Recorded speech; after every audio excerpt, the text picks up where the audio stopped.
Can you say friends, talking, nerdy? Close enough.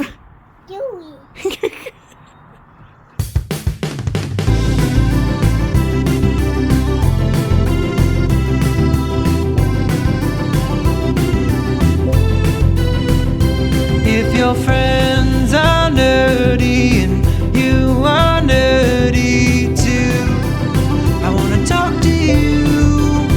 Friends Talking Nerdy.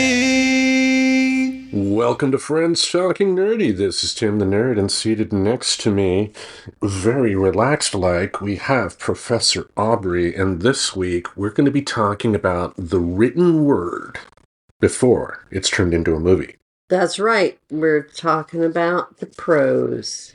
Yes, where some author somewhere put pen to paper, turned on a word processor, had a typewriter out, and typed some words together to make a story, and that story intrigued someone in Hollywood enough to make a movie. We're going to be talking about some of our favorite books that have been turned into movies, but unlike discussions that we've had in the past, we're primarily going to be talking about the books themselves. Now, because of the topic at hand, it's going to be impossible to not talk about the movie as well. So, I mean, we are going to be talking about the movie in question, but at the end of the day, there is nothing like a good book that is interpreted well onto the big screen. What I'm thinking about is one of my picks, who comes from the 1820s. And I'm thinking back to when their novel was published.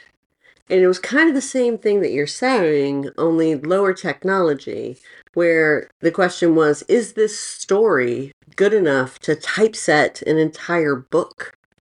Oh, yeah, like printing presses back in the day where they had to individually put each and every letter of the page into a press and then, print 400 copies of like page 12 that they have set up before they take all the individual letters off and then put the, page 13 letters on.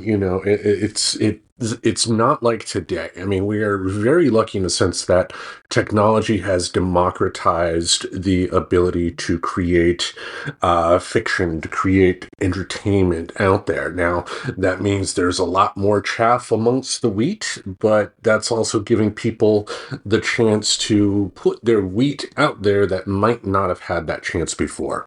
It is true. That is one thing. And you could look back and say, those lower technology means of communication weren't great. Now, I think we've gone through peak information sharing. I think we are sharing as much information as humanly possible with each other, which is the exact opposite of having to run the original printing press. Yeah, because I remember back in the day when, in my 20s, I, as a writer thought, hey, I'm going to get a typewriter, going to type some stuff up, and great. And then I ended up typing out a book, and it was a pain in the ass because with a typewriter, mistakes happened all the time, and I had to use whiteout a lot, thank you, Mike Nesmith's mother, for that. And also, too, with the typewriter, the weird thing is, depending on the typewriter you have, when you put the paper in, it's not always straight. Oh, yeah, you gotta work hard to get it all straight. So the first moment I had my hands on a computer, it was like, there is no going back. Anybody that wants to intentionally write on a typewriter, I mean, good for them, but they are going about it the slow way. Why do that when you can put everything on a computer on a word processor program and, you can much easily make any sort of editing that you want. You can get it printed up just fine. The only thing that would end up being wrong at the end of the day would be if either your printer broke or you have spelling errors. Wouldn't the computer catch all the spelling errors? Not necessarily. But what I'm talking about with spelling errors, too, is if you wanted to put the word there, T-H-E-R-E, but you unintentionally put T-H-E-I-E-I-R. It's a correct spelling, but it's not necessarily, depending on the type of word processor program you have, going to catch that. That's exactly right. Good answer. Damn right. I did it. I did it. USA. Testing to see if you knew that. Yes. Yes. I'm on the witness stand once again. Yes. All right. So what we wanted to do this week is talk about 5 books that we absolutely love that have been made into movies, talk a little bit about them, and start some conversation. And hopefully at the end of the day with you, our friends at home, it would be awesome if we could inspire you all to at least pick up one of these books and read it yourself. So These are going to be good books. I hope so. I definitely enjoyed reading these books in question. A couple of them we may have talked about on the show before, but nothing wrong with that. But how about I dive into my first choice? That sounds great. There's going to be a theme with my list here, and that theme is bombast. It's not the type of literary classics that the professor is probably going to have on her list here. But number 1 on my list here, I had to include Ian Fleming's first James Bond novel, Casino Royale. I'm sure you're familiar with the movie Casino Royale with Daniel Craig. I believe we've watched that movie together. Yes. A modern take on that story, but it is pretty faithful to the original book. Did you know that the reason James Bond ended up becoming popular in America was because of President John Kennedy? No. Yes, I believe it was a Life magazine article, and this is something that's been happening for years and years and years, where presidents are asked, what books are you reading, what music are you listening to, like Obama does it every year, even since he's been out of office. And I believe it was in 60 or 61 where John F. Kennedy said, one of his favorite books that he read that year was From Russia with Love. And it was that interest from the President of the United States that ended up getting the ball rolling for James Bond to finally appear on the big screen, even though a version of Casino Royale was actually filmed for an American television show in the mid-50s. Oh. And they switched some things around, and James Bond was not James Bond. He was Jimmy Bond, a CIA agent. Oh my God, Jimmy Bond. Yeah, Jimmy. I bet he wasn't nearly as smooth. No, he was no Sean Connery, let's put it that way. Yeah. Mm-hmm. Yeah, but that's the funny part, too, is that Ian Fleming was not necessarily enthused about Sean Connery at first, because Sean Connery's biggest role before the Bond series was that Disney film Darby O'Gill and the Little People. Wow, I've never heard of that. I remember that one back in the day. It would appear when they would have like the free Disney Channel weekends. Right. Yeah. So I don't actually remember those because I never watched the Disney Channel. Like, it was never something I wanted to do. You're like, I was doing homework, I was reading books, I wasn't watching TV. I'm not saying that. I'm just saying if I watched it, I wasn't watching the Disney Channel. I know. But I do got 3 bits of trivia here about the book that I thought I would tell our friends at home and you as well. One, it had a different early tone. While later Bond offerings honed the suave, nearly invincible secret agent image, the original Casino Royale portrays Bond as more human and, at times, visibly exhausted by the weight of his covert work. This early portrait hints at vulnerabilities that faded as the series evolved. And I think the movie itself kind of, played with that very well. Because even from the start, the first Bond movie, Dr. No, from the start, Sean Connery was like at his peak. That was Bond at his peak. He wasn't learning anything because he didn't need to learn anything anymore. He was a master spy, whereas in Casino Royale, in the book and in the movie, he was learning and becoming the Bond that we knew today. So it was, for lack of a better term, a prequel, but it was just done really well. Second bit of trivia, intimate inspirations. Ian Fleming drew heavily on his own wartime experiences and time in the British naval intelligence. Many of the novel's details, such as intricate card games and the character of Le Chiffre, stem directly from real-life encounters and observations, lending the narrative an authenticity that goes beyond standard spy adventures. He was in the early version of, I believe they call MI6, their version of like the CIA. Correct. And the thing with Ian Fleming and his Bond stories, ultimately, was that he took the job and glamorized it more than it was, but he did take actual elements of what he encountered, like during the war, and whatnot. So there is a lot of truth to what is being said in these stories, even though it is told in a very fantastical way. And lastly, controversial content on publication. On its initial release, Casino Royale courted controversy for its frank depictions of sexuality and its unflinching violence. This risk-taking in tone and content challenged typical post-war British literature, setting a precedent for future Bond novels that push societal boundaries. Bond was always at the forefront of getting all the women he could, of all the violence that he could, whether it be fist fights, gunfights, whatever.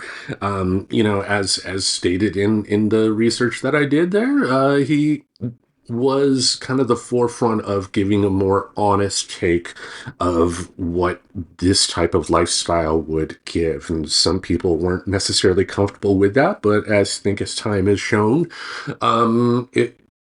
people ultimately ended up loving it, loving the character for, what he had to bring. But Casino Royale, I think, is definitely up there with some of Ian Fleming's best writing. I'd also put Goldfinger and On Her Majesty's Secret Service as the top, part of my top three. But I know you have not read the book, but No.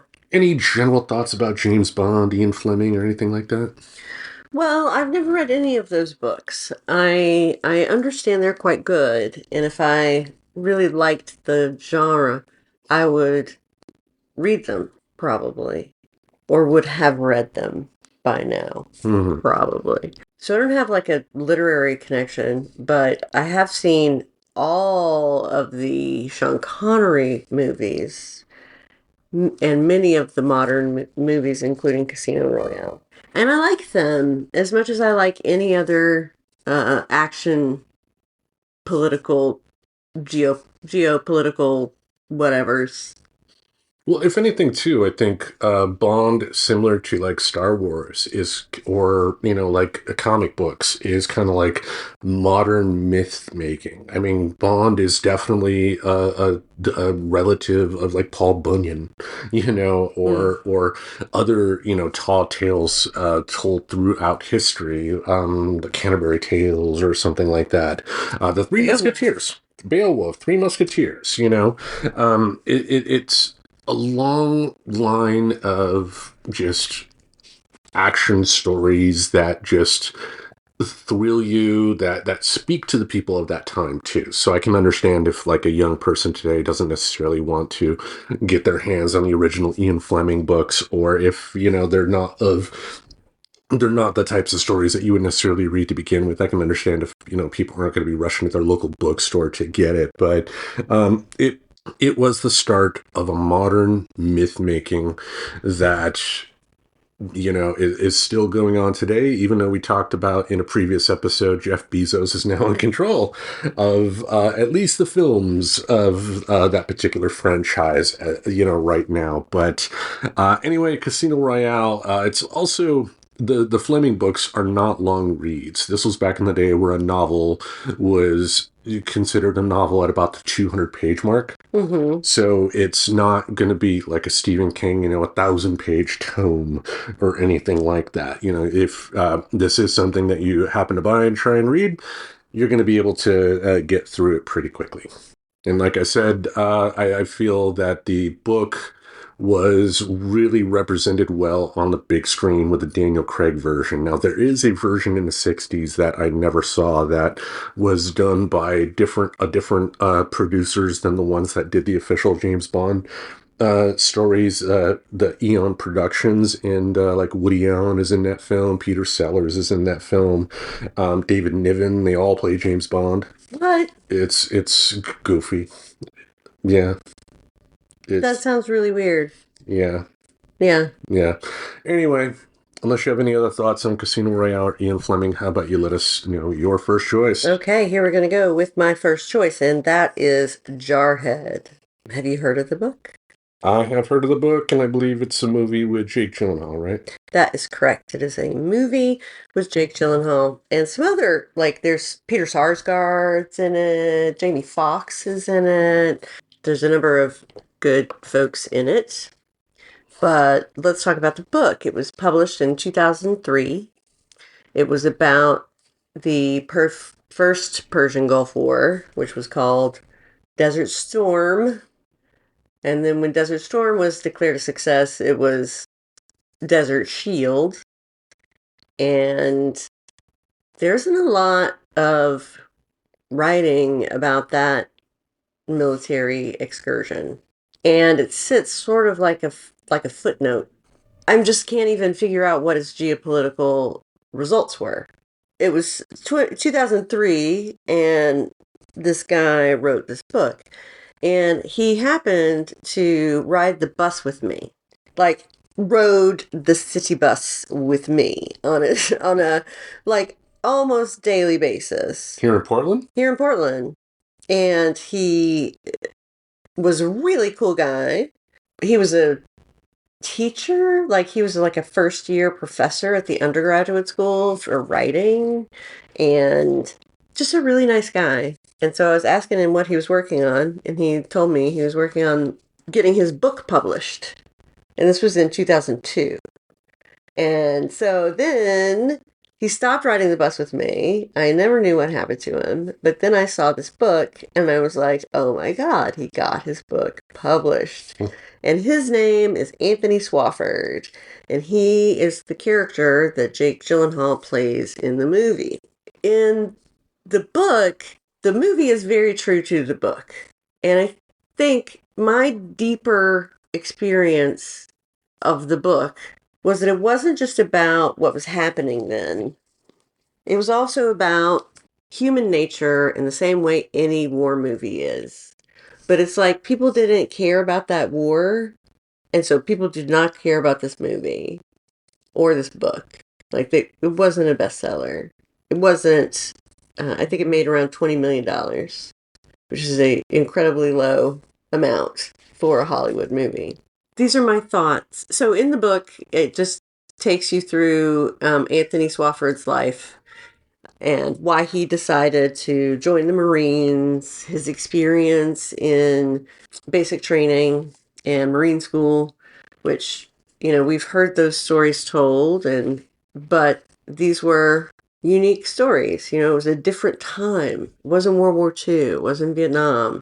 It wasn't Korea. It was a different time. And it was a time that I really could relate to because he was maybe a couple of years older than me. Some of the descriptions in the book are very vivid about what he saw, including the highway full of empty cars, just people vaporized by bombs, and oil burning and dripping and landing on them.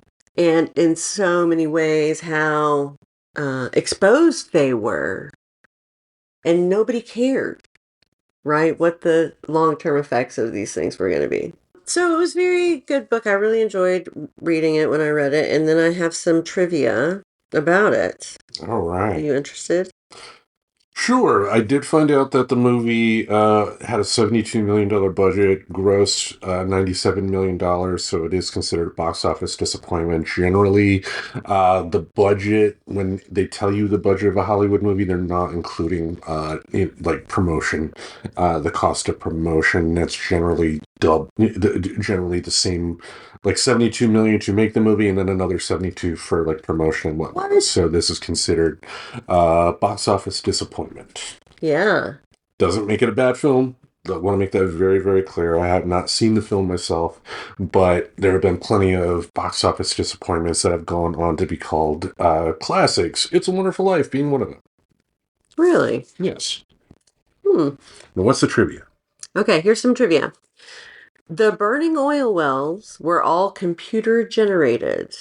The oil that appears on the soldiers' faces was a concoction made from molasses. So it's interesting. Like, that's really interesting to me because it's a very old-fashioned way of accomplishing that. Like, I think when I watch movies today, I'm like, oh, they just, that's just all computer generated. But I mean, it's got to be cheaper to actually just do stuff than Yeah. to computer generate stuff. Yeah, like generally, like blood, for instance, they would commonly use like Caro syrup and put in like red food coloring, and it will have like the same look on film of what blood is, so same type of deal. Yeah. Yeah. And so, I wonder if they still do that. Right. They're not computer generating all of the blood in bloody movies. Okay. Next bit. A great deal of the dialogue is improvised. This was a deliberate choice on the part of Sam Mendes to be a little more organic after the stylization of Road to Perdition in 2002. Sam Mendes or Mendes? Mendez. Mendez. I was totally wrong. Yeah. American Beauty was his first film. He ended up, I believe, directing Skyfall. But one or two of the James Bond recent movies, I think the last one. Oh, yeah. Yeah. So he definitely has the pedigree of auteur, when it comes to directing. Like he's one of the big guns in Hollywood. Right, so this is particularly disappointing.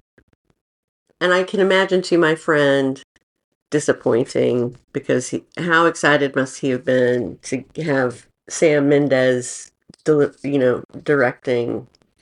But that's the thing, though. Like, because it was Sam Mendes directing it and not like John Smith, some random guy, or Alan Smithy, the typical fake name that they use for directors that don't want their names on the film. It's something that people are still going to look back on. They're going to say, yeah, it wasn't Sam Mendes's most successful film, but with the films that Sam Mendes has done, it's still going to be in the conversation for years and years to come.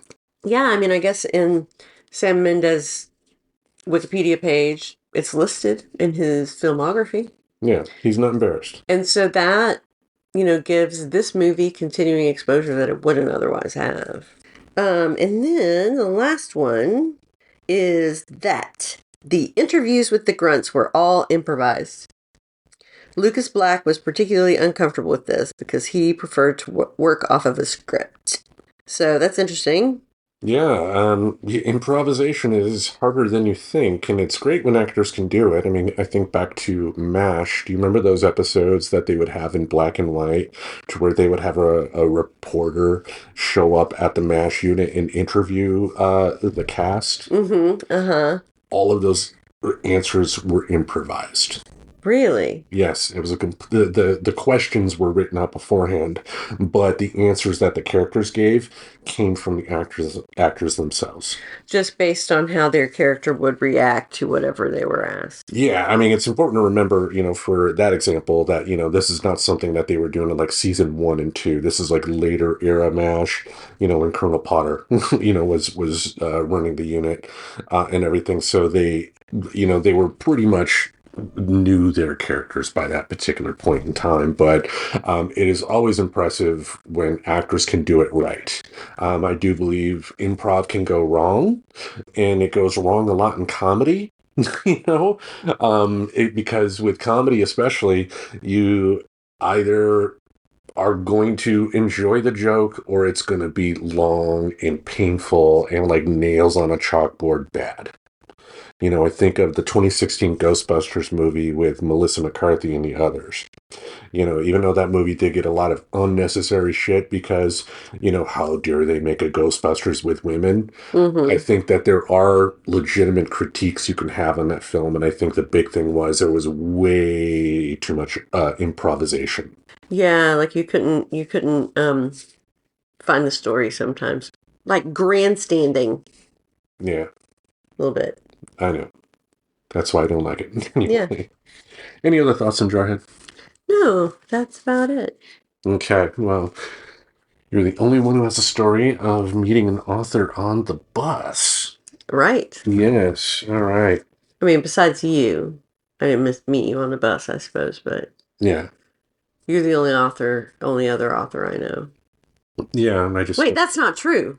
I know another author. Ooh. Yeah. Yeah. You know 3. Yes. I know 3 authors. All right. It's pretty exciting. How about I go into my next choice? Sounds good. Okay. I had to think about it for a minute whether I wanted to hear your next choice, but I've decided that I do. Yeah. I know what you read, Tim. I don't want to hear it. I want to talk about a coloring book. Anyway. This next book is called The Bourne Identity from Robert Ludlum. I know you have not read it. I know you've not seen the movie. I maybe have seen the movie. The movie starred Matt Damon. I may have tried to watch this movie. Yeah. It was a little too complex for me, I think. Well, that movie was also the start of the quote-unquote modern era of action filmmaking, to where the camera would like move and jerk around during action scenes, because they found out that if they did that, they could hide the fact that the actors in question weren't necessarily fighting per se. Right. But made the stunts easier. It made it easier, but it was a lazy way to do it. Now, it would be one thing if it was just this film.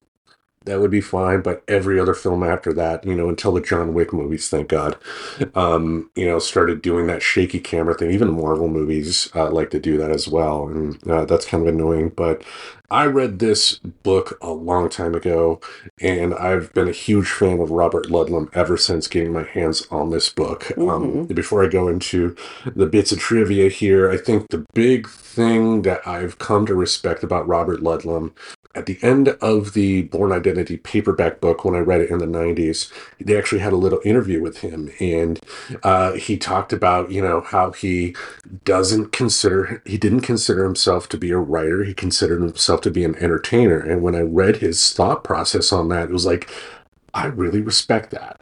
Unfortunately, in writing, there is a lot of gatekeeping out there. There are people that feel that the only people that should be writing books are ones that are writing that are like the modern day successors to the great classics of yesteryear. Mm-hmm. When that's not the case. There are plenty of great books that are just, books a paperback that you would buy at the airport to read while you're waiting for the plane or you're on the beach reading, that is nice, fluffy entertainment, whether it be a romance novel, an action adventure novel, or something like that, that are still good. They may not necessarily last the test of time, but if they're written well, they can. And, I really liked his thought process on what it was to be an author. And I think I, definitely took his mindset to heart, and the fact that, the types of stories I like to write, I would like to think of myself as an entertainer as well. The stories I write aren't going to make me the next Hemingway. They're not going to make me the next John Steinbeck. They're just not. And that's okay. If someone is able to read my work and get enjoyment from it, that's really all that matters. Mm-hmm. But anyway, the book itself is about Jason Bourne. He, at the start of the story, it has amnesia, doesn't know his name, and he has to, throughout the entirety of the story, kind of find out who he is. And, he realizes that, he has a set of skills, in terms of like fighting and all that stuff. And the entire book is just his search to, like I said, find out who he is. Mm-hmm. So the points I got in my research here, crafting an amnesiac spy. Robert Ludlum's decision to endow Jason Bourne with amnesia wasn't merely a plot device. It was a deliberate maneuver to explore the ambiguity of identity during the Cold War. This aspect, relatively novel at the time, became central to the endearing appeal of the character. Evolution through revision. Early drafts of the novel featured endings and conspiracies that were later streamlined. Ludlum reworked much of the background to enhance the global political intrigue, which means that the published version represents a finely tuned puzzle where every hidden detail was selected to bolster the themes of deception and self-reinvention. An academic interest, Beyond its status as a high-octane thriller, Jason Bourne's struggle with memory loss and forced reinvention has attracted scholarly attention. Critics have explored the novel as a commentary on Cold War paranoia, personal autonomy, and the construction of identity under extreme circumstances. He tells the types of stories. He's Robert Ludlum was essentially like an American Ian Fleming, but his stories. Did he write The Hunt for Red October? No, that was Tom Clancy. Okay, thank you. Again, like I said, Robert Ludlum is one of my favorite authors. He's still technically putting out stories today because he did have like outlines for a number of books that he was never able to finish, that people, different authors were able to finish. And then, what they do is put Robert Ludlum's name at the top, written by, X, Y, and Z at the very bottom of the book. And also, too, like with the Bourne books, the Jason Bourne character is still alive and well in book form. They just continued it on with different authors. So Robert Ludlum's name is still out there, but I would say the books that he wrote when he was alive, just damn good. And yeah, like I would say this is also much, much, much better than the movie, but what I respect about the movie is that the movie did not try to recreate the book. The movie essentially took the concept of a spy who had amnesia and took the very opening scene and then did something completely different with it. So for that, I respect it. But Robert Ludlum, Bourne Identity, great book. Nice. It's a very good review. Yes. Yeah. All right. Unless you have any other thoughts, how about you dive into your next choice? Sure.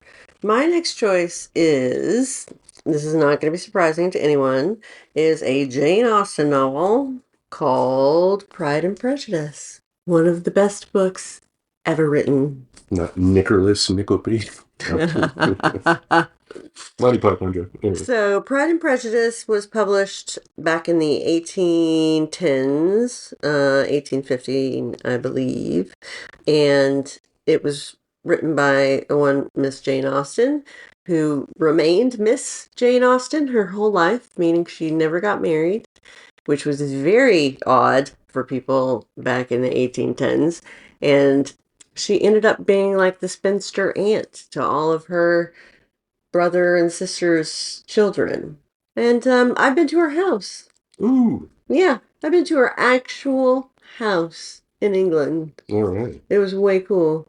I had to really do a lot of things in order to get there. I had to fly to England, take the tube into London, take a train to Stratford-upon-Avon. Somewhere like that. There was a hub for the train.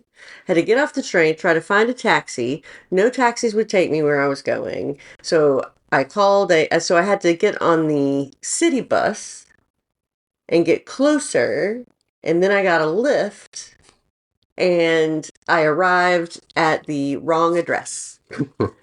I thought it was the correct address. So I went to the door of this very pretty, very English cottage and with a very nice yard in a little tiny English town. And I walked up to the door and I knocked on the door and this very English man answered the door. And I was like, is this Jane Austen's house?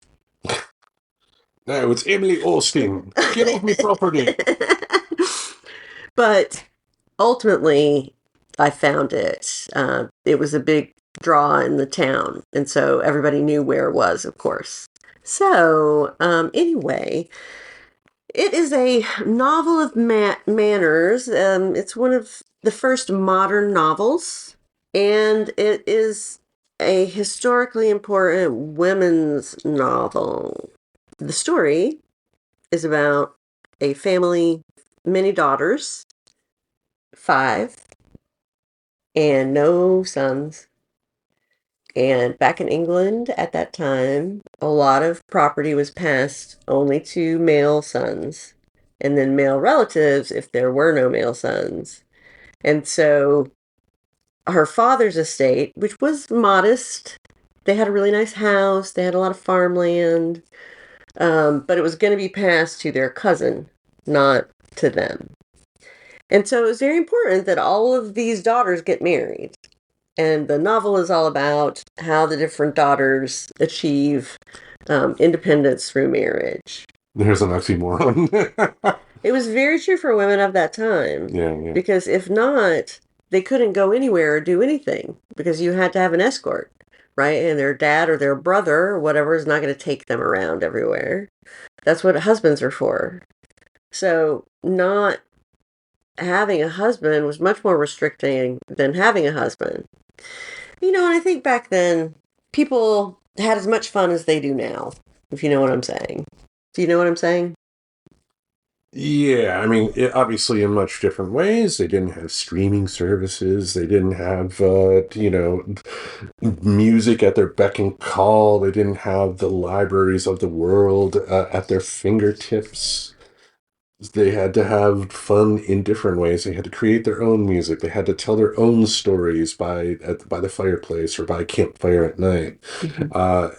Play with dolls or whatever. Tin soldiers. Be a lot more inventive than they did today. But that doesn't mean they didn't have fun. Right. They absolutely had fun. So I was just thinking, there are ways that we have fun today that are the same ways we had fun then, and that humans will have fun forever doing those things. So there are 5 daughters. They're poor-ish. They need to find husbands. They each have a little adventure, but the nucleus of the story is about Elizabeth Bennet, who is the second-born daughter, and very smart and witty and literary and likes to be outdoors and vigorous exercise, sort of this very healthy, smart woman. And it focuses on her relationship with someone called Mr. Darcy, Ooh. who many of you have probably heard of, because everyone loves Mr. Darcy. You've mentioned it multiple times before, yeah? Yeah. You never heard it from anybody else? I was vaguely familiar with the story, but Pride and Prejudice was not something that, intrigued me growing up. Sure. Okay, so... I'm a heathen, remember? That's true. You are a heathen. So Mr. Darcy was very wealthy. He owned half of Derbyshire. He was very rich, but actually was not as a high station socially as Elizabeth and her family, because they were more aristocratic, even though they were poorer. At first, Mr. Darcy and Elizabeth don't like each other. They're both very stubborn. They're both very judgmental of other people. And so they end up in a adversary type relationship. And through many misadventures, Mr. Darcy comes to fall in love with Elizabeth, asks her to marry him in a way that said, even though you're not as rich as me, even though it pollutes my family land to be with someone of such lowly status, I love you so much that I want to marry you. Guess how that went over? Like, really well, right? Everybody was happy and happily ever after, right? No, not at all. Yeah. Not at all. Yeah, she did not like that. So she, hated him. And it wasn't until he rescues her sister from a bad match in London by paying thousands of dollars to convince a roguish man who had spent the night with her in London alone to marry her. And so Elizabeth finds out about this, and she thinks, oh, what a nice guy. And then she goes on a trip with her aunt and uncle, and they happen to go to his estate, and he happens to come home and famously rides his horse up to a pond, gets off the horse, takes off his jacket, is wearing only his white knickers and his white linen shirt, jumps in the pond, and comes out again, showing all of his glory to the camera. Mm. You know what I'm saying? His wiener was out? No, his wiener wasn't out. He's not that kind of guy. But he had a shirt on that was like wet and drippy, and you could see his chest through it. Yeah. Six-pack? Six-pack, yeah, for sure. Anyway, so they run into each other, and ultimately he asks her again, and she says yes, and they get married, and the world is saved, and everyone's very happy. Well, okay then. It's a classic, perhaps one of the best Jane Austen novels, and it follows the same arc as most of the Jane Austen novels. The details change, but what we always have is a heroine, a challenge, and that heroine overcoming the challenge, ultimately for a happy ending for all. Well, there you go. Yeah, they're great feel-good novels. All right. So, I definitely recommend it. All right. How about you? What's your next book? All right, yeah. Yeah, I got nothing to say in Pride and Prejudice. Oh, well, I just kept giving you the opportunity, and you didn't seem to be, I never read it, never saw any of the movies, never saw, like, the TV version on Masterpiece Theater. No. Yeah. Okay. It's Reginald Stuffington as Mr. Donaldson. Reginald Stuffington. Yeah. Okay. Well, on to your next one then. All right. Yeah, we go from one literary classic to another here. We are going to be talking about Nothing Lasts Forever by Roderick Thorpe. And you're like, what? Are you familiar with that book? I'm not familiar with that book. It is about a guy who arrives at his daughter's place of work, which is a high-rise building, and terrorists end up going to this building and taking it over, and then the guy in question who was there to see his daughter has to save the day. This is the book that inspired the movie Die Hard. Oh. Yes. I see. Yes, similar in vein, content-wise to Casino Royale from Ian Fleming. It wasn't a long book at all, like 250 pages or something like that. Nothing Lasts Forever was actually a sequel to a book that Roderick Thorpe wrote in the 60s called The Detective, which was also made into a movie starring Frank Sinatra. And contractually, when Die Hard was in the early processes of being made into a movie, Frank Sinatra had to be offered the part of John McClane first. Hi. In the book, the character's name is Joe Leland, so but they had to offer it to Frank Sinatra first. And apparently Sinatra was like, I'm 70 and rich, and I don't have to do these types of movies anymore. So they ultimately ended up changing some stuff around. I think the biggest change that they made from the book to the movie was turning the terrorists from just straight terrorists as they were presented in the book to thieves. Because John McTiernan thought that a story about terrorists would be too depressing. And, you know, I get the logic between that, especially for the type of movie they were looking to make anyway. But the book itself is still pretty darn faithful to what you ultimately saw on the screen. Got some bits of trivia here. From literary page to blockbuster, Roderick Thorpe's novel was a quiet character study, a police procedural with existential undertones when it was first published. Its transformation into the massively popular film Die Hard involved significant changes, but many of the novel's original nuanced reflections on aging and mortality remained hidden to most fans of the movie. Mortality, for instance, like his daughter is the one that he has to save, not his wife. And, you know, similar to the scene in the movie where John's wife is almost pulled out of the window to her death, but John McClane ends up saving her. That doesn't happen in the book. His daughter ends up dying. Oh, wow. And so Joe Leland ends up going nuts and throwing like the bearer bonds out the window at the end of the story. So, you know, again, obviously it's a different type of, a different twist than what they ended up doing in the movie. I think the movie the movie is popcorn fun. So, you know, going the super serious route and having characters you care about ended up dying, you know, would have made it. Not been a good Christmas movie. It would not have been, no. Number 2, a different protagonist. In Thorpe's original vision, the protagonist was depicted as older and more world-weary than the action hero eventually popularized on screen. The choice underscored the themes of vulnerability and the passage of time, contrasting sharply with a near-invincible screen incarnation.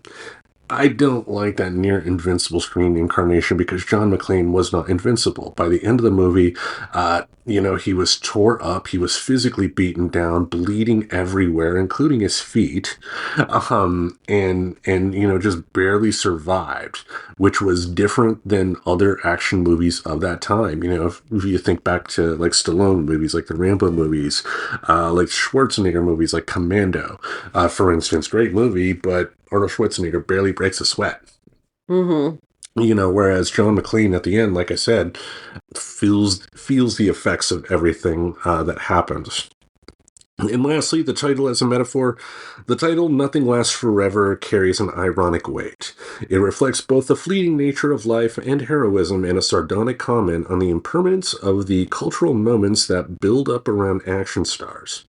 In Thorpe's narrative, every streak of triumph is tinged with the inevitability of decay, a nuance that often escapes casual readers. The funny part is that the reason they ended up not using the Nothing Lasts Forever title as the title of the movie is that the producers thought Nothing Lasts Forever sounded like a romance film.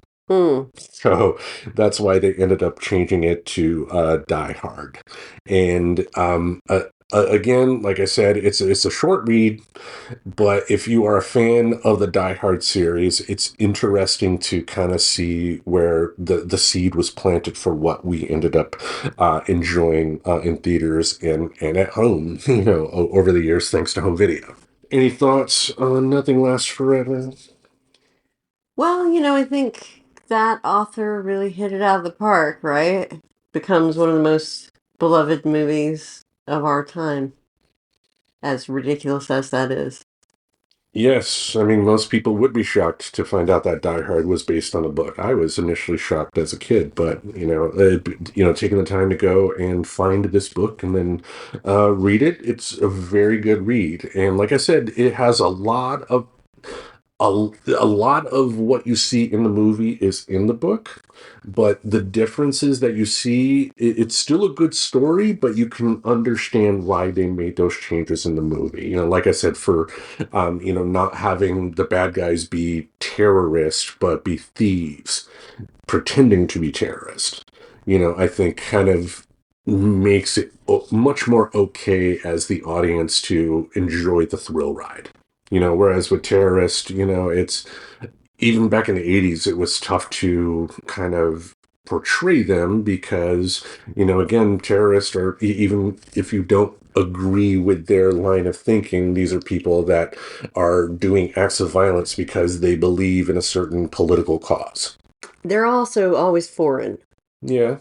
I mean, I find any novel or movie about terrorists never portrays domestic terrorists. Well, I mean, that's a different issue altogether. And I think, especially after 9/11 in the United States, I think the American public wasn't necessarily looking to see on the movie screen what they were seeing on, news programs. Sure.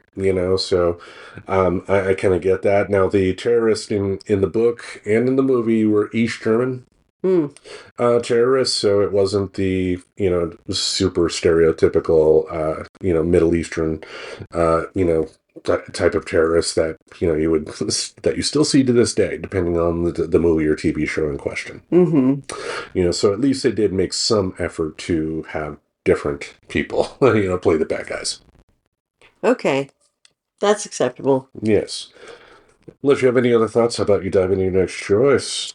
Okay, my next choice is going to be Interview with the Vampire.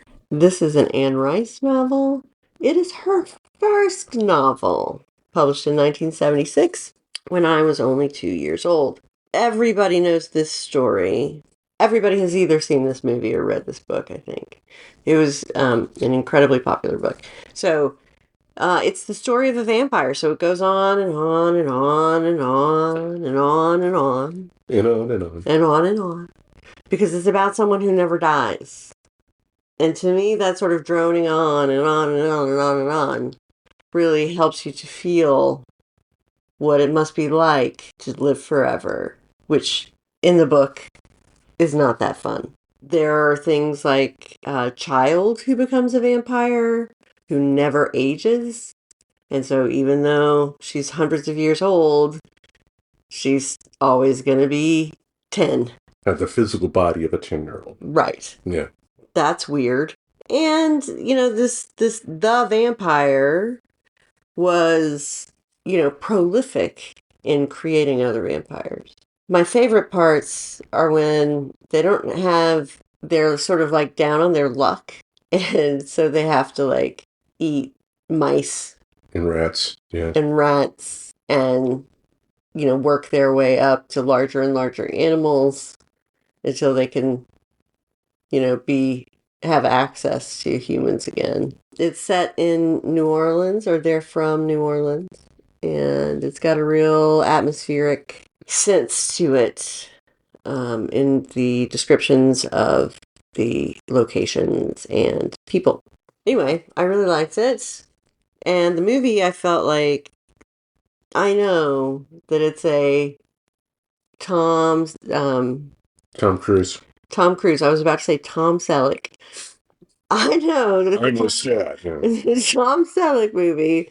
No. It's a Tom Cruise movie. But it was back before I really, really didn't like him. And when I thought he was actually a pretty good actor. I have been critical of Tom Cruise on numerous occasions on this show. I will also say when he does good. Interview with a Vampire, his work as Lestat, I would say is probably one of his best roles. Mm-hmm. The Color of Money from Scorsese with Paul Newman in the 80s, I would say is another one of his good roles. But his work in Interview was great. And initially, Anne Rice was not a fan of his casting, but he won her over. To the point to where if you bought the original VHS, there's actually an introduction by Anne Rice, stating, I really like Tom Cruise, enjoy this movie, blah, blah, blah. Mm-hmm. Yep. Antonio Banderas, this is his first American role. Oh, wow. Yeah, he was the vampire, I think, that he didn't say much because he didn't know much English at that particular time just yet. Right, but he organized the whole Paris contingent of vampires. Yeah, there's that. Christian Slater played the reporter that interviewed Brad Pitt's vampire. His role was originally supposed to be played by River Phoenix, but River Phoenix sadly passed away before the filming was set to begin. Christian Slater came in at the last minute, and ultimately, I believe he either donated his salary directly to River Phoenix's family or to a charity that River Phoenix supported.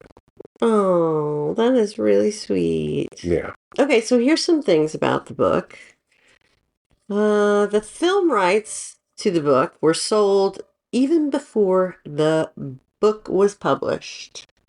And guess who was supposed to play Lestat? John Travolta. So this was back in 1976. So before the book was published in 1976, they thought John Travolta would be the one to play Lestat. Yeah. Which is very interesting because I think the Travolta of today could do that. The Travolta of today is lazy. The Travolta of the early 80s could have done it because I know he did a film or two with Brian De Palma. I think one is called Blown Away, to where he played more of a villainous type of role, to where he could have pulled it off. 1976 was, I believe, a year or two before Saturday Night Fever. And obviously before Grease as well. So, this wasn't exactly at a time where Travolta could call his own shots. But I believe Travolta also has a history of passing on big-time roles because he was initially offered the Richard Gere character in the movie from An Officer and a Gentleman. But he was like, nah, I don't want to do it. That movie's going to suck. I'd rather do Look Who's Talking. So, as we know, Tom Cruise is a method actor, And so apparently during the filming of this movie, he watched videos of lions attacking zebras. Anyway. Okay. Anyway, Yeah. so that's a good book, and everybody should read it. It definitely is a good book. I have a lot of respect for Anne Rice. Would I say she's my absolute favorite author? No, but when she was alive, she was one of the only authors of that caliber who, made the type of content that she did that was open to talking to just about anybody that reached out to her. Like, I sent her an email and she responded back, and it was just like, whoa!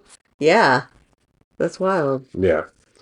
Very, very good writer. But anyway, shall I go on to my next choice? Yes, please. Have you ever heard of the book American Hero by Larry Beinhart? I haven't. Have you ever seen the movie Wag the Dog? I did see that movie a long time. Is Willie Nelson in it? He may have been in it, but in a very, like supporting role or something like that. But the Wag the Dog, it was based on the based on the book American Hero. And what it is, the American Hero movie, what it does is take real life people, basically, kind of going back to Desert Storm. He basically said that Lee Atwater helped George H.W. Bush start. Basically, they used Hollywood to act like that there was a war in a foreign country, in this case, Iraq, in order to distract people from the economy so that Bush could look like a hero and get elected. But as noted in the book, he did it too early in his term. Now, if he did it a little bit later, maybe he could have Gotten the bounce. gotten elected again. But the book was so much better than the movie, but the movie was pretty good too. I know Dustin Hoffman was in it, a number of other people, but some of the bits of trivia I came across: political satire before its time. Often overshadowed by the later film adaptation, the book lays out a sharply observed commentary on political theater and media manipulation. It prophesied an era in which manufactured news and staged military exploits would become part of everyday political strategies. Crafting the Wag the Dog effect, the narrative dives into the mechanics of distraction politics, using a feigned crisis to divert attention from domestic issues. This idea later entered the political lexicon as Wag the Dog, underscoring the book's prescience regarding the manipulation of public opinion, and irony in its title. The duality of the title, often rendered with American Hero alongside Wag the Dog, is itself a subtle commentary. It questions what it really means to be a hero in a society where image and spectacle can be artificially produced, hinting at the gap between real valor and its media-constructed counterpart. Yeah, in a lot of ways, this book did kind of show people what today was going to be like. Like when we have a person in the White House today who's talking about a crisis at the border when there really isn't any, in order to distract from his economic policies, which are affecting everybody from the top on down. From the people on the top, they're getting a lot of money, but everybody else getting fucked over big time. Mm-hmm. And I it's a book that I don't think too many people have read, unfortunately, but if this is one that you can get your hands on, I would definitely recommend doing it. And also too, if you can learn some of the histories of some of the real people involved, like Lee Atwater, even though he was a very bad human being, he was still quite fascinating. Lee Atwater is one of those behind-the-scenes people that ultimately was responsible for helping the Republican Party become what it has become today. Wow. That's kind of terrible. Yeah. But I know it's been a while since you've seen the movie, so if you have any thoughts on it, I would love to hear them. Otherwise, how about you dive into your next choice?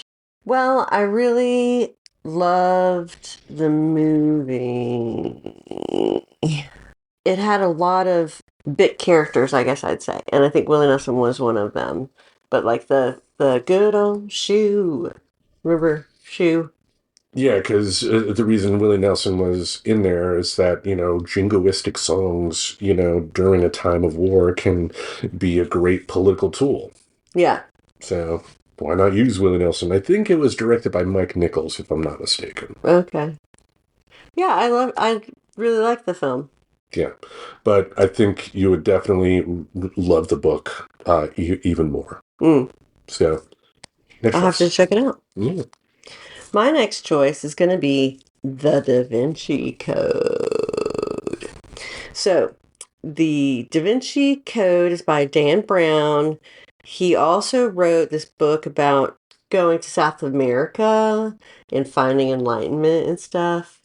But I found the Da Vinci Code to be an actual, interesting thriller that had sort of background of, religious intrigue, spiritual intrigue, which seems to be sort of Dan Brown's deal, is sort of at the edge of spiritual something. And this happens to be the edge of Catholicism, really, or any kind of Christianity, because it deals with the relationship between Jesus Christ and Mary Magdalene. The story is actually about a professor who goes to France and witnesses a murder in the Louvre, and so then seeks to figure out what's going on. Turns out he's really good at jumping off buildings, driving really fast, surviving explosions.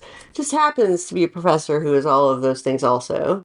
Because, of course, just like you, right? Exactly, just like me. Yes. And then, you get fed dribs and drabs of the story until, the big reveal at the end, which is that the Holy Grail is Mary Magdalene. Whoa. Uh-oh. And that she is Jesus's mother. Super whoa. Okay. Wait, no. Sorry. His wife. His wife. Yeah, I was gonna... And that is, sorry.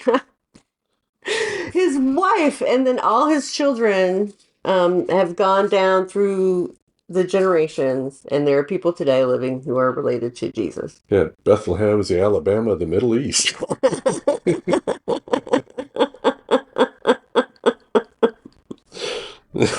I knew they had a special relationship. Hey, come here. So it's a really interesting book.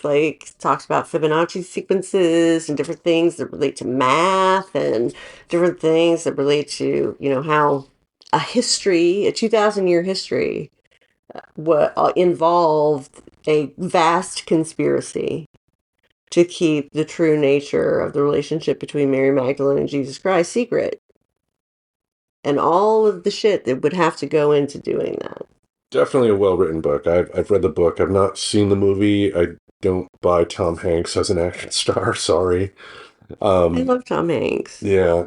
If I'm not mistaken, in the book, the entire story takes place within a 24-hour period. Mm-hmm. Which, if you read it, doesn't really make sense with how it's put together. But that doesn't matter. Because, when it comes to these types of stories, with thriller stories or, action stories, stuff I've mentioned before, really it all boils down to the characters. If the author can nail down the characters and make you care for them, it doesn't matter if everything else starts fucking up along the way, really. Because if you care about the characters, you're going to be there till the end of their journey. And that's true for everything. Every kind of art, right? Mm-hmm. Okay, so here's some little facts about the Da Vinci Code. Tom Hanks had to grow his hair out and get a mullet. That was a bit of trivia. Well, did you know that Audrey Tattoo revealed that during her audition, she asked if she could take a photo of Ron Howard and Tom Hanks to prove that she'd actually met them? Ah. Do you know that actually Ron Howard met Tom Hanks in a set of Happy Days when Tom Hanks was a guest star and was a karate expert on the show, and I guess fought Richie Cunningham in karate. What? Yeah. That'd be something to see. Yeah. Yeah, it was during the Pat Morita era where Pat Morita played Al after the original Al left the series. Ugh. One of Richie Cunningham's last years on the show, because he didn't last the entire time, even though Mr. and Mrs. C did. Mm-hmm. Yeah. That show was beat into the ground. Gary Marshall was awful. Yeah, he was awful. His movies are awful too. Pretty Woman, ew. Mm-hmm. Yeah, but Ron Howard though is he's a good director. I'm not going to say he's a great director on the level of like a Sam Mendes or a Steven Spielberg or anything like that. But if anything, Ron Howard grew up in the business and he worked with a lot of interesting people that taught him the art of storytelling. And I don't know why I haven't seen the film. I'm sure at some point I will, but the book itself was pretty darn good, I will say. It's not the greatest thriller ever written, but that's not the point. It's just a fun read. Obviously, I agree. Yep. All right. Shall I go into my last choice? Yes, please. This was a book that was made into a movie in, I believe, 1976. Was in movie theaters when I was born. Wow. Directed by Milos Forman. Was the screen debut of Danny DeVito and Christopher Lloyd, and starring one Jack Nicholson. One Flew Over the Cuckoo's Nest. Have you ever read that? Yes. Classic book, classic movie. There are some, like any book to screen adaptation, there are differences between the two. But, more than anything, like the Nurse Ratched character, played by the amazing Louise Fletcher, is really the reason why you watch that movie. For me, it just seemed like this movie was talking about power and the abuse of it. Mm-hmm. And the Nurse Ratched character, with how she was able to be so fucking evil without really raising her voice at all and always being sweet. Mm-hmm. Just one hell of a great character.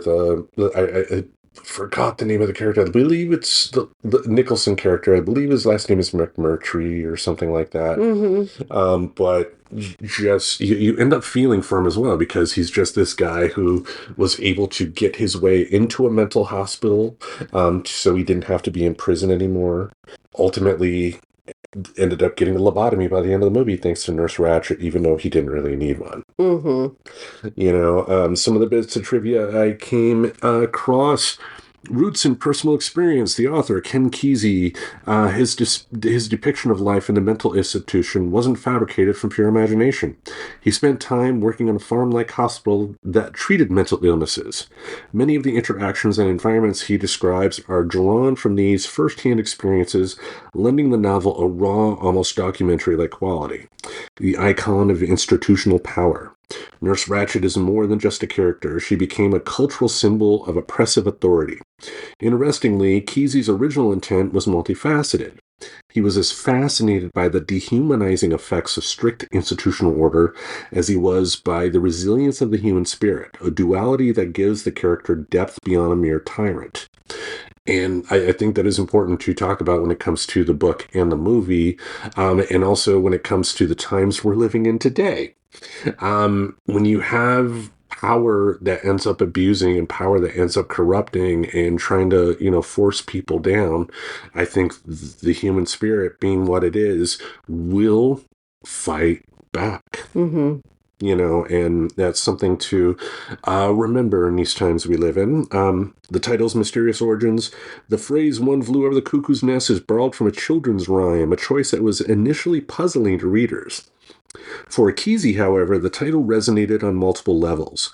It evoked both a sense of freedom and the bittersweet loss of innocence, subtly framing the entire narrative in a metaphor that challenges the notion of sanity. I read this after I read 1984. This was when I first moved out into my first apartment, and I did not have a TV, which I think was the best thing I could have done when I first moved out. Yeah.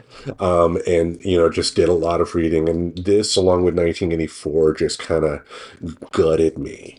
Mm-hmm. But in that good way, I think more than anything, it is a story about the human spirit, it is important to understand that humans being what they are, there will always be a Nurse Ratched type. There will always be someone in a position of power somewhere that will look to abuse that and smile at you when they do. But the human spirit being what it is will continue to want to fight and to beat that. Doesn't mean it always happens, but the reason we're all here today is that someone continued to fight. Mm-hmm. And, we have to continue to fight. Absolutely. Any thoughts on the book? It's a great book. All right, great insight. What did you like about it? I liked how real it felt and how I couldn't put it down because you want to know what's going to happen. It's very compelling. Page turner. It is a page turner for real. Yeah. And very disappointing at the end.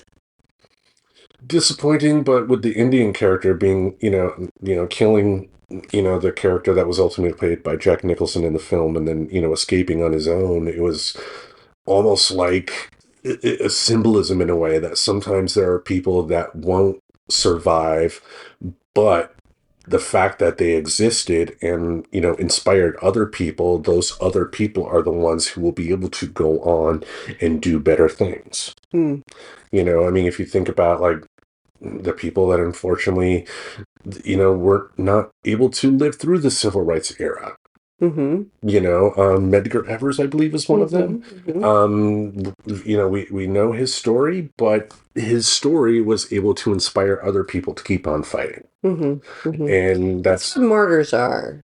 That can have like a negative connotation too, because someone can intentionally try and set themselves up to look like a martyr, I guess. But well, those people don't usually go to the point of actually killing themselves. Yeah. Or, making sure that they die in some symbolic way. Yeah, they just turn their head at the right time and get their ears snipped. Mm-hmm. Anyway. Unless you have any other thoughts on One Flew Over the Cuckoo's Nest, how about you wrap things up? Let's wrap things up with a blockbuster that is Gone with the Wind. This is a 1939 film. Confederate fan fiction? Yeah, for sure. I mean, the portrayal of people in the North is very different from the portrayal of the people in the South, for sure. The black characters are one-dimensional and stereotypical. Two of the black actors won Academy Awards for their performances in the film. The first black woman to ever do it, Hattie McDaniel, I believe her name is. Hattie McDaniel.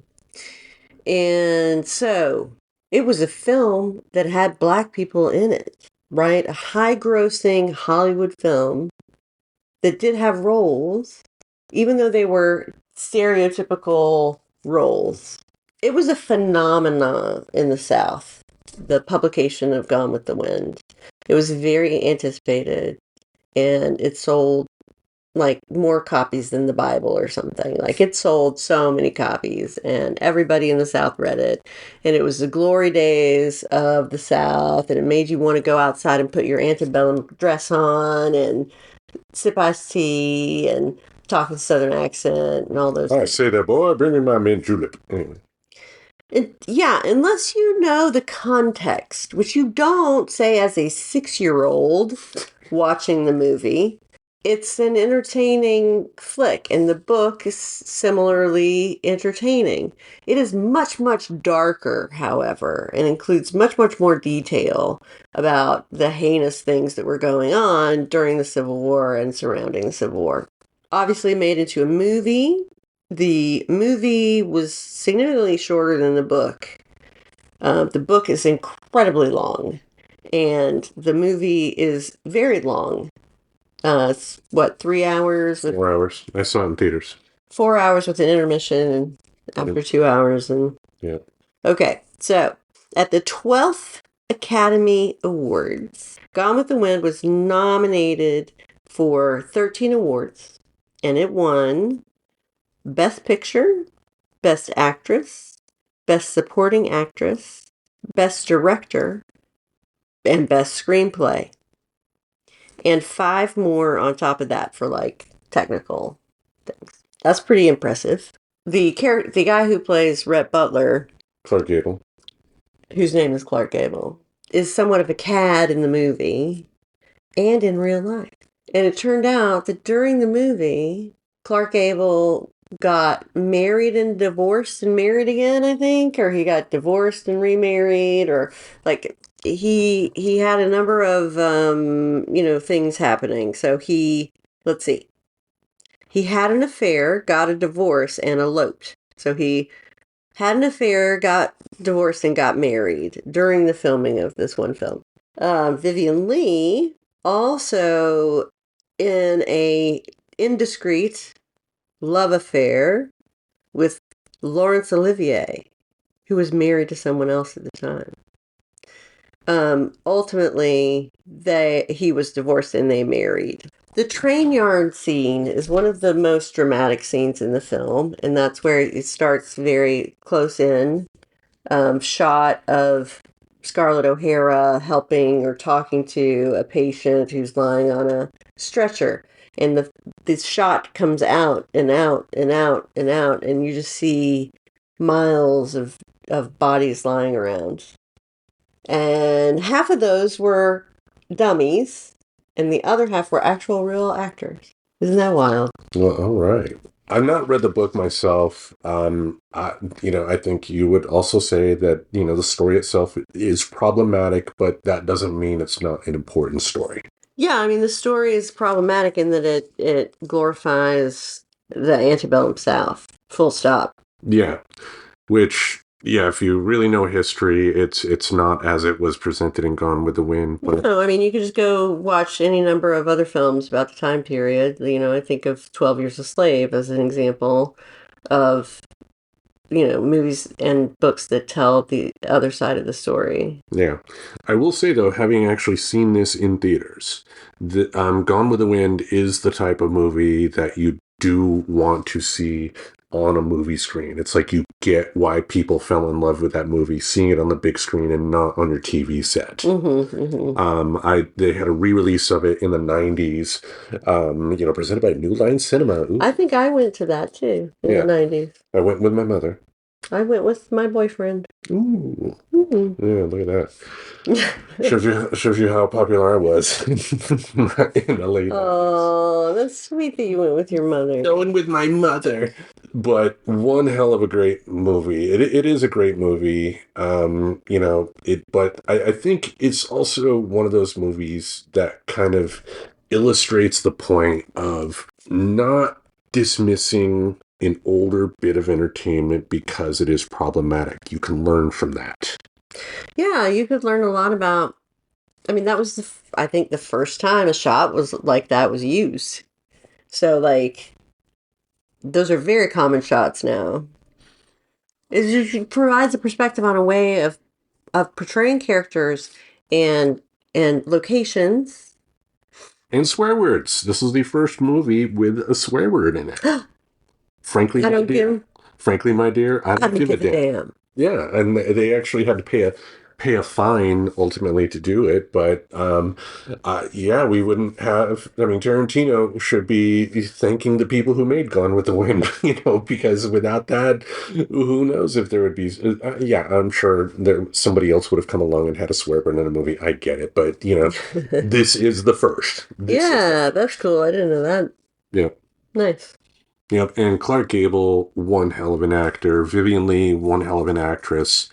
George Reeves, who ended up later playing Superman, played one of the twins who tries to date Scarlett O'Hara and one of her friends or something like that. He played Superman in the 1950s TV show.